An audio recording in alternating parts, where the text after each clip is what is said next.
अस्सलाम वालेकुम दोस्तों कासिम अली शाह साहब बेचारे की घर की कुछ तस्वीरें लीक हो गई हैं, जिसमें वो अपना घर शायद किसी को ऐसा पोज करके दिखा रहे हैं या वो बेड पे सोए हुए किसी को तस्वीर खींच के बता रहे हैं। ये वीडियो मैं इसलिए बना रहा हूँ ताकि जिस तरह की शर्मिंदगी का कासिम अली शाह को सामना करना पड़ रहा है और आगे शायद करना पड़े, क्योंकि जो लोग तस्वीरें लीक कर रहे हैं वो कह रहे हैं कि हम और भी लीक करेंगे, तो इस तरह की आप नदामत से बच सकते हैं। पहली बात मैं ये बताऊं कि मैंने अभी कासिम अली शाह साहब की वीडियो देखी है। उन्होंने कहा ये मेरी ज़ाती पिक्चर्स हैं, और भी आ सकती हैं लेकिन कोई बुरी बेहुदा तस्वीरें नहीं आएंगी। तो एक टीचर होने के नाते से, एक बिज़नेस कोच होने के नाते से, ट्रेनर होने के नाते से मैं उनकी इस बात को मान लेता हूं, क्योंकि हम सब एक ही प्रोफेशन से हैं। आजकल दौर ऐसा है कि मोबाइल से जो है ना तस्वीरें रिकवर भी हो जाती हैं, कभी हम सेंड भी करते हैं तो इधर उधर हो जाती हैं, तो इस तरह के वाक़यात होते हैं। बट मैंने इस चीज़ को, आप किस तरीके से इस तरह की नदामत से या चीज़ से बच सकते हैं, इसके ऊपर काफ़ी दफ़ा बात की है। सबसे पहली बात तो दोस्तों ये है कि कभी भी अपना पुराना मोबाइल फ़ोन बेचें मत, ठीक है? कभी किसी को मत बेचें, ये आपने हमेशा कोशिश करनी है। मैं काफ़ी सालों से ये करता हूँ, मैं अपना मोबाइल नहीं बेचता। दूसरी चीज़ आपने ये करनी है कि कभी भी अपनी कोई गलत तस्वीर खींचनी नहीं है, ठीक है? अगर खींच भी ली तो उसको डिस्पोज कर दें। आप शर्ट उतार के जैसे दिखते हैं वैसे ही दिखेंगे, तो आपको उतनी तस्वीर खींचने की क्या ज़रूरत है, आपको खींच के रखने की क्या ज़रूरत है?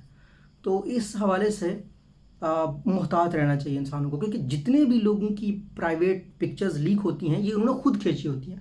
अब शाह साहब की भी आप तस्वीरें देखें ना, तो ऐसे पोज करके खींच रहे हैं, तो इसका मतलब वो खुद खींच रहे हैं। तो अब सारी दुनिया को इल्म देने वाला, पढ़ाने वाला बंदा देखो अपने मोबाइल में किस तरह की तस्वीरें रखता है, किस तरह की तस्वीरें दूसरों को रखता है। तो अब यही बंदा कहता है कि मैं जजेस को भी पढ़ाता हूँ, मैं पुलिस वालों को भी पढ़ाता हूँ, तो और ख़ुद के मोबाइल में अपनी इस तरह की तस्वीरें रखता है, जहाँ पे सोते हुए तस्वीर खींच रहा है शर्ट उतार के, या घर में बैठ के जो है ना तस्वीरें खींच रहा है। तो ये एक आदत है जो इंसान को अब ये अल्लाह जानता है कि जो लोग ये क्लेम कर रहे हैं, मस्तानी के नाम से एक ट्विटर चैनल आप जाके देख लें, उनको ट्विटर पे है, पता नहीं किसका है, और शाह साहब के मुताबिक उन्होंने FIU को रिपोर्ट किया है। अगर ये फेक पिक्चर्स हैं और आने वाली स्टोरी में कोई स्टोरी नहीं है, कोई पिक्चर नहीं है, और लोगों को सख्त सज़ा देनी चाहिए, क्योंकि हमारे मुल्क में दो चीज़ों पे ना लोगों को बहुत बदनाम किया जाता है।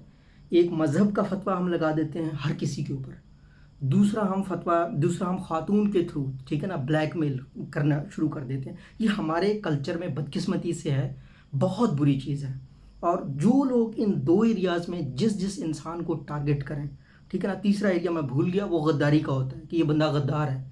यही तीन हमारे एरियाज़ होते हैं जब हमसे कोई लॉजिक की बात नहीं होती। आप क्रिटिसाइज़ करें काम के ऊपर, किसी इंसान के प्रोफेशन के ऊपर, किसी इंसान की कॉम्पिटेंस के ऊपर, कोई मसला नहीं है, इससे वो रिफॉर्म होगा, इससे वो बेहतर होगा।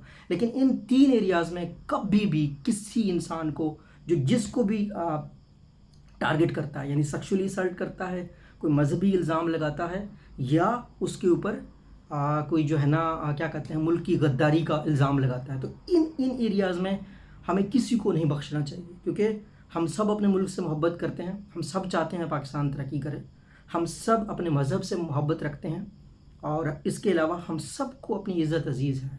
ऐसा नहीं है कि बहुत से टीचर्स पे इस तरह के वाक़यात हुए हैं कि जहाँ पे इस तरह के इल्ज़ाम लगे और वो इल्ज़ाम साबित करते करते मर गए बेचारे। एक यूनिवर्सिटी के टीचर का वाक़या हुआ था जहाँ पे उस पर इल्ज़ाम लगा तो उस बेचारे ने खुदकुशी की है। तो मेरे ख्याल में आप इस तरह की जो गंदे सूरत हाल है इनसे बच सकते हैं, अवॉइड करके कि तस्वीरें खींचें ही मत, ठीक है ना। अल्लाह आप सबका हामी नासिर हो। अपने मोबाइल में कोई तस्वीर मत रखिए। अभी अगर आपके मोबाइल में इस तरह की तस्वीरें हैं, उनको डिलीट कीजिए, ठीक है, और दूसरों को शेयर करते हुए भी लाख दफ़ा सोचिए, और अगर उनसे भी यही रिक्वेस्ट कीजिए, मतलब अगर पहली बात तो शेयर करना ज़रूरी नहीं है। इस तरह की पिक्चर्स जो शाह साहब ने खींची हैं वैसे शेयर भी नहीं करनी चाहिए किसी के साथ। तो अल्लाह आप सबका हामी नासिर हो। उम्मीद है कि मेरी ये बहुत बड़ी दुआ है, मेरी दुआ है शाह साहब के लिए कि अल्लाह पाक उन इस तरह का अगर मामला है, ये सब गलत है, तो वो उन लोगों तक पहुँचें और उनको कैफ़रे किरदार तक पहुँचाएँ। और ये मेरी रिक्वेस्ट भी है सब पाकिस्तानियों से कि आपने इस केस में शाह साहब को सपोर्ट करना है हर हवाले से। मेरे शाह साहब से बहुत इख्तिलाफ़ात हैं کس چیز پہ اختلاف ہے؟ اس چیز پہ اختلاف ہے نوجوانوں سے فیس چارج کرتے ہیں، دوسرے اداروں میں جا کر مفت پڑھاتے ہیں، ٹھیک ہے نا؟ تو مطلب جہاں سے اداروں کو چارج کرنا چاہیے نوجوانوں کو مفت پڑھانا چاہیے، لیکن نوجوانوں سے فیس چارج کرتے ہیں، اداروں میں جا کے مفت پڑھاتے ہیں، ٹھیک ہے نا؟ تو اس کے علاوہ وہ خود ایک ٹیکس کا ادارہ انہوں نے رجسٹر کرایا ہوا ہے فاؤنڈیشن کے نام سے، لیکن دنیا کی سب سے کمرشل کمپنی امیزون کے کورسز بیچ رہے ہوتے ہیں، اور جو ہے نا ایک بیہودہ ایپ ہے اسنیک ویڈیوز، اس کو پروموٹ کر رہے ہوتے ہیں پیسے لے کر۔ تو مجھے اس طرح کی ان کی چیزوں میں بہت زیادہ ہے۔ دوسروں کو کہتے ہیں کاروبار کرو اور خود ملازم رکھے ہوئے ہیں، اور ان ملازموں کے یوٹیوب چینلز نہیں ہیں، تو پتہ نہیں وہ خود ان کو الاؤ نہیں کرتے، اس بات کا مجھے علم نہیں ہے، لیکن بات یہ ہے کہ اگر آپ کاروبار کے اگر ملازمت کے خلاف ہیں تو اپنے پاس رکھے ہوئے ملازموں کو بھی کاروبار کروائیں اور پارٹنرشپ کریں، اپنے سارے ملازمین میں شیئر تقسیم کریں کہ سب آپ کے فاؤنڈیشن کے شیئر۔ فاؤنڈیشن ہے کیا چیز وہی ویڈیوز بناتے ہیں اور کیا کرتے ہیں۔ تو یہ بات میں نے کرنی تھی۔ تو اللہ کرے کہ میرے سارے اختلافات اپنی جگہ پہ، لیکن اگر یہ بات غلط ثابت ہوتی ہے تو کیفے کردار تک پہنچانا چاہیے ان تمام مجرموں کو۔ یہ بہت غلط ٹرینڈ ہے۔ اس سے پہلے بھی قاسم علی شاہ فاؤنڈیشن پہ الزام لگے تھے، ایک ویمن ونگ کی ہیڈ تھی، انہوں نے فاؤنڈیشن میں کام کیا، شاہ صاحب پہ انہوں نے الزام نہیں لگایا، انہوں نے الزام لگایا تھا ان کے دوست کے اوپر، ٹھیک ہے نا؟